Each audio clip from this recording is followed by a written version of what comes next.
What's up, YouTube, and welcome to my video for pickups for the month of July 2018.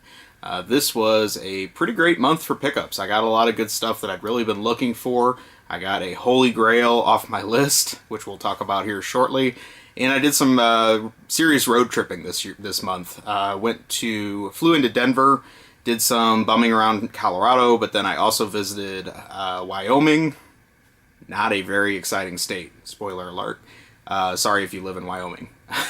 Did a little bit of Montana, went through part of Idaho, went through a little bit of Utah, and then came back through Colorado. Pretty much hit what few game stores there were along the way, and got some neat stuff along the way. So what I can say is Denver didn't let me down once again. This is the second time I've been there, and both times I brought back a bunch of games that I've really been looking for a while. So let's go ahead and get started. I have some NES stuff to show you, which is very unusual considering I have a nearly full set minus stadium events. But I got a couple upgrades and a complete in box copy of a game I didn't have complete this month. So first of all, I got Little Nemo the Dream Master with a manual. So number one, I did not have the manual for this. I like to always upgrade those and get cartridge sleeves whenever I can. But my copy of Nemo the Dream Master has bothered me for years because the edge label on mine was just completely destroyed. This one's really nice shape, so I'm just going to finally upgrade that cartridge. It always bugged me when I would look across the shelf and I would see that one label that was completely torn off. So not a great expensive game or anything like that, but really happy to get a nice upgrade of that. The other thing I got an upgrade for NES this month was a complete in-box copy of Shinobi. And I've really been on a big Shinobi kick lately, so I'm kind of on this strange little quest to get a bunch of Shinobi games complete in the box. Stumbled on this actually in a store and decided to go ahead and grab it. So I'll sell my loose cart, and really nice to get one of these oddball Tengen cartridges. I have obviously played this game on NES. It is not the best port of the arcade game. If you want a better version, I would definitely recommend the Master System version. But still cool that it came out a Sega release on Nintendo systems, courtesy of Tengen. So kind of neat box art too. I like it. Next I'll talk about a Genesis game I've been chasing for a really long time. This was a Denver find, and that is the variant version of Raiden Trad for the Genesis. So what you see, if you're familiar with this game, is that this box is much more serious than what Crack Lotus affectionately calls the watermelon edition of the game. So just to do a side-by-side comparison, here is the more common copy. I've had this in my collection for a long time, and you can pretty much see why he called it the watermelon edition, just due to the color scheme. So apparently this was not nearly as tough, masculine shooting action that the US market demanded, and BigNet decided to go ahead and re-release this game with completely different box art. I do like the upgraded box art, but I kind of like the watermelon edition just for being funky. So the one other thing that's interesting about this is the box art is obviously completely different, but if you open the box of manual, you see it is still very watermelon. So the one thing that this copy is missing is there actually was a note that came inside this version of the game that apologizes for the cartridge and manual not matching the serious shooting action of the new box art, and really just saying that the original box art did not reflect the hard-as-nails fun shooting action that is contained within. So I would love to get that little letter, but I think it's hilarious anytime I've seen it. For now, I'm just very happy to have the non-watermelon edition of the game because I've really been hunting for that for a long time. Next up is a Sega CD game I've also been looking for a long time. This was another oddball store find, and that is Earthworm Jim Special Edition. I have not played this yet, but I have played Earthworm Jim, obviously, so I'm kind of curious what all they've added. And I also was just kind of thinking how ahead of the time this game was that they released a special edition of the game. I think now if you were a modern gamer and you were used to PS4 and Xbox One, I mean, almost everything gets re-released now and has a special edition. So just very strange back in the day to see a game slightly enhanced and repackaged for a different system. So looking forward to digging into this. I actually got a really good price on this because the store was having a Christmas in July sale, and everything in the store was like 30% off. So not only was it hard for me to find, but got it at a good price too. So I was very happy about that. Next up is a couple TurboGrafx games, and I pretty much always like to jump on Turbo stuff whenever I can, if I can afford it, and I can find it in stores. So these games I got on the Denver trip as well, and the first one of these is Super 80s, or 90s, your preference, Yo Bro. I have not heard good things about this game, however I definitely wanted it in my collection, just for the humor value and also just to have another oddball TurboGrafx game. The other thing I got is Boxy Boy, and I am much less excited about this game. This is the Japanese game, I'm probably going to blow the pronunciation, called Sokuban or something like that. There's like a million variants of this on Japanese systems, computers, things like that. It's a box pushing game. You push boxes and solve puzzles. I really like puzzle games, but this is not fun whatsoever. So we unfortunately did get a version of this for the US TurboGrafx, and it is Boxy Boy. But anyways, nice to get some more Turbo stuff in my collection either way. So next up, I'm going to show you my Holy Grail, not for this month, but for at least the year and maybe even the last couple years. I've been looking for this stupid game for about 3 or 4 years. Never once could find it in a store. Finally broke down and bought one on eBay. If you saw my video I posted this last weekend, you've probably seen this, but this is Mortal Kombat 3, the Jewel Case Black Label variant for PS1. This is incredibly rare, and I don't really know the full story on why. I had some theories that I talked about in my other video if you haven't checked that out yet, but this is just a truly, truly difficult game to find for the PS1, and really, really happy to add this to my collection. This is one that I will not be going anywhere. It was the last piece I needed to have this variant subset, so again, another plug for the recent video that I just put up talking about this variant subset, because it was very challenging and fun and also incredibly frustrating to finish this set, but I am done. So I'm going to move on to some other subset or quirky thing that I want to get now. Next is PS2 stuff. So I got one game that I've been looking for a while, and I really don't know a whole lot about it, but I've definitely heard a lot more people talking about it on the internet lately, and that is Ghost Hunter by Namco. I don't believe Namco proper developed this game. I'm sure I could dig it out here on the back and make sure. Maybe I'm wrong. I don't see any other company on here. It doesn't really feel like a Namco-y type game, but I don't know. Maybe it is. So anyway, looking forward to checking this out and finding out what all the hubbub is about. The one other thing I got for PS2 this month is an import, and that is Project Altered Beast. This was a new Altered Beast game in the series, and it was originally supposed to come out in the US, but it got a pretty poor reception in Japan, and they ultimately ended up canceling this in the US. This doesn't go for very much, and I definitely like some of the classic Altered Beast games, so I figured I'd check it out. Not really much to lose here, and either way, I really think the box art's pretty cool, so nice to have another oddball Sega import for my collection. I got one game for PS3 this month. It's not a system I buy a lot of games for, and that is the first Trails of Cold Steel. I'm also trying to grab the second one. I feel like both of these are drying up pretty quick, and they did do a deluxe box of this one that the second one also fits in. I decided not to go for that. I was pretty much just happy to get one of these in my collection, but I'm kind of a sucker for some of these Falcom games. Not really something I'm probably going to play anytime soon, just due to the amount of time investment these take, but anyway, I do like the Falcom style game, so hopefully that one's pretty good. I've heard some good things about it. Moving on, we'll talk about a couple of Xbox games, and the first one of these is one that doesn't really go for a whole lot, but it is very hard to find online, and to me it seems to be one of the rarer titles for the system. We'll see once that system's rarity totally shakes out, but that is Ultimate Beach Soccer.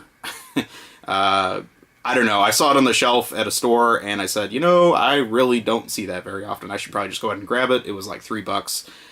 So I'm just going to hang on to it.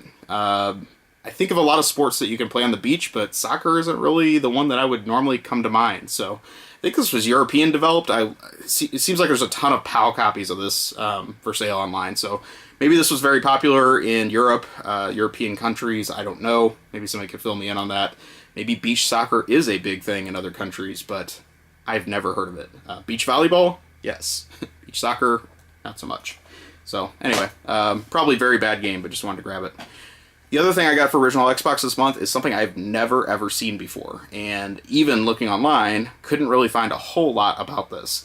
But this is the Hollywood Video exclusive Panzer Dragoon Orta demo disc.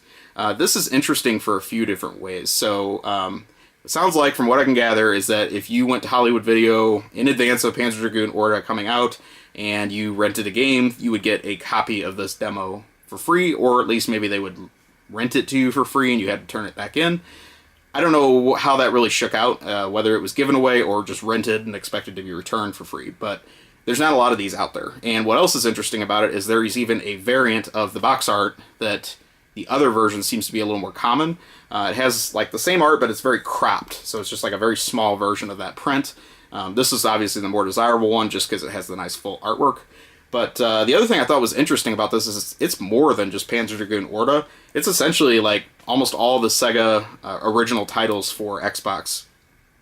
Demos for those included. So it has demos of Jet Set Radio Future, Sega GT 2002, Crazy Taxi 3, Toe Jam and Earl 3, and Gun Valkyrie. So if you are interested in just kind of sampling all the Sega releases for the Xbox, this is a great way to start, and definitely an odd curiosity for the Xbox collection. So very nice to get this.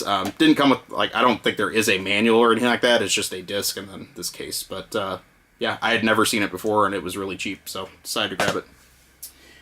Next, we'll talk about some portable systems. So I got another game I've been looking for a very long time, and that is Gal's Fighters, complete in the box for Neo Geo Pocket Color. This is a very, very hard game to find.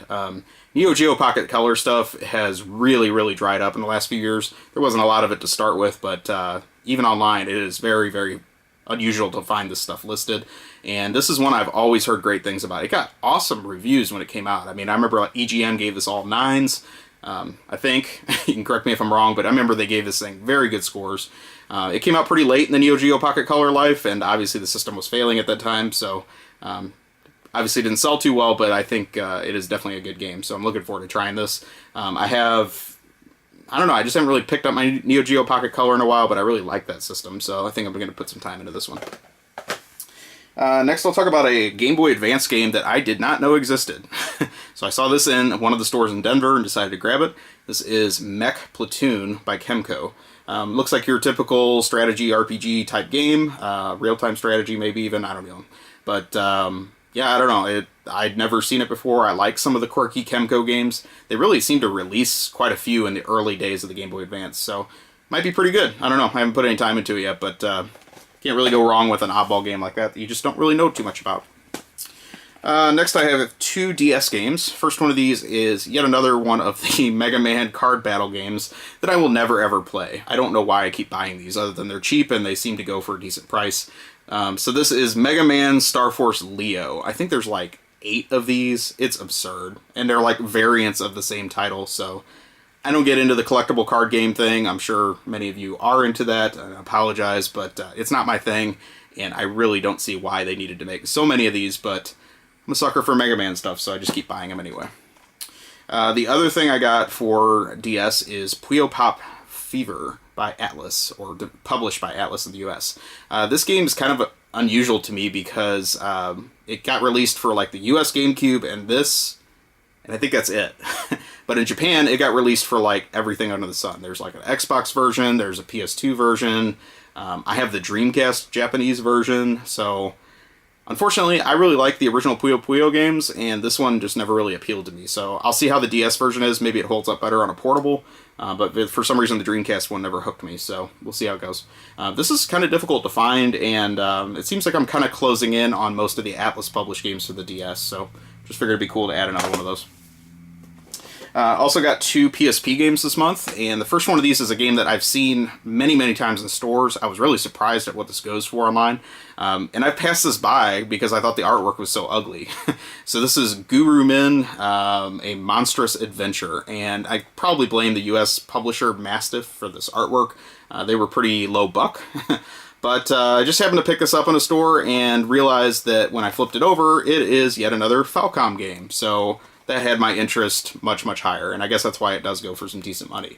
So we'll see. I don't know, the artwork, like I say, is not appealing on the cover, so maybe the game artwork is no better, but there must be some reason this game is going for a decent amount on PSP, so I'll check it out. The other game I got for PSP I did not know existed, and this seems to be pretty difficult to find, and that is Gladiator Begins. Looks like it was a pretty late release for the PSP because it has the little stripe on the top. Seems like that's how you can usually tell the late releases. Read a little bit more about this. This was developed by Acquire, and this is the prequel or sequel, however you want to read it, to the Colosseum game for PS2. And I've seen that game quite a bit. I've got it on PS2, but I don't know. Might be interesting. We'll see. But really did not know this existed, so always nice to get a little surprise game like that for the PSP. Then we'll talk about some boxes and manuals I got this month. So I just stumbled on a manual for R-Type for the Sega Master System. This is a game I've had boxed for years and just never had the manual for it. Master System manuals are very hard to find loose, so I was happy to jump on this as soon as I found it. Next I got, well, we'll talk about the boxes first. I think it'll be more fun, then I'll loop back the rest of my story. So when I was in Montana, there was a store that just had a bin full of boxes and manuals for Game Boy Advance games, and they were $2 a piece. So what's interesting about these is I got Astro Boy the Omega Factor box manual and poster in really nice shape for $2. I already have this game complete, but I think I'm going to try to find just an extra cart and make another complete copy, maybe make somebody else happy with this. So, very cool game, and like I said, nice condition to get a spare copy of that. The other interesting one I got is Doom. Doom and Doom 2 came out on the Game Boy Advance. They're both kind of expensive. The one letdown of this one when I got home and looked at it a little bit further is this is the PAL version of it. So it's got the little PAL rating on the side. And I should have known because the PAL Game Boy Advance, like the type font or whatever, looks a little bit different on these. So really odd that that was in there, but I don't know. Maybe I can find somebody that would be interested in that. But then we'll talk about the best thing I found, and this was extremely weird to see this in a $2 bin. So granted, the box is not in great shape. I'm going to put a box protector on it. Maybe it'll straighten it out a little bit. But I got a box for Resident Evil Gaiden for $2. Yeah. I've had the cartridge of this for years, loose, and always thought it'd be neat to have this game complete, but it goes for a ton of money.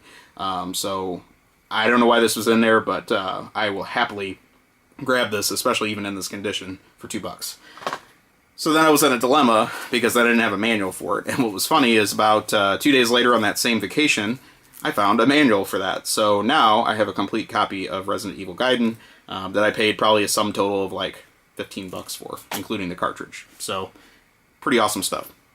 That's about it for games. And the last thing I have to show you is some magazines and a strategy guide. So first thing here is a strategy guide. I hardly ever buy strategy guides. I'm not a big fan of them. I think there's really little purpose for them anymore now that you have full walkthroughs online for free. But I like working design stuff, so I found a really nice copy of the Lunar the Silver Star Story Complete strategy guide for PS1. This is a really beautiful book. Nice full color artwork. It's got some memory card stickers. It's got neat stories from like the working design staff about the translation.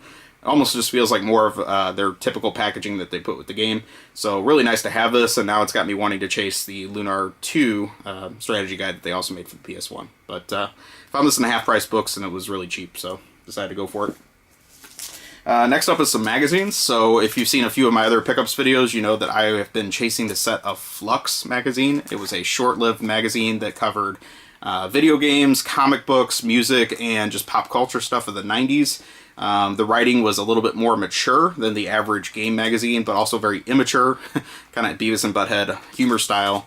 But I'm down to the last issue I need after this one, and this is technically issue 6. I know it says number 2 on it, but they relaunched it after issue 4. So this is 6 of 7 that they made. But they also did 2 variant covers, so I'm not sure if I'm going to chase down the other version of this. This is the more like comic book shop style cover, so they made the magazine even comic book sized. And these are, I guess, a little bit more common probably than the retail version that they would have had in newsstands. But what's interesting about this is since it's the comic book themed one, the cover is different than the retail one, and so it has Hellboy on the cover. And the creator of Hellboy, which I have to look it up, Mike Mignola, hopefully I'm saying that right, very loosely familiar with the character, he actually signed this. So got this on eBay, had just been looking for it, period, and it just happened to be a signed copy, so just a nice little bonus there. I'm going to hang on to this because these Flux magazines are not getting any easier to find, so hopefully I'll finish off that set and then I can do maybe a video on those. I think it's a really neat magazine, and prices on them have been jumping lately. Also got a early Game Informer magazine for the, is this Mortal Kombat 2? Yeah, Mortal Kombat 2, so kind of like 1994-ish era. These are always fun to read. I like the old Game Informers, pre-like GameStop buyout. They're very thin, but they're a good read. Also got a just random EGM from like 1996. This is for Street Fighter Alpha 2. Kind of a cool cover, actually. So it's a nice little find. And the last thing I got was kind of a neat one, too. This is a Turbo Force magazine, which I haven't ever had one of these in my collection. It is extremely thin. It is almost all advertising for TurboGrafx games. But it does have that beautiful Lords of Thunder cover on it. So really cool to get one of these. I'd love to find some more of these magazines. I think they're very difficult to find, as is most Turbo stuff. But this was another Denver find, and really happy to bring this home with me. So that was about it for the month. Hopefully you enjoyed this video. Thank you for watching. Please take a moment, like, comment, subscribe, and I will talk to you soon. Have a great day or night, wherever you are.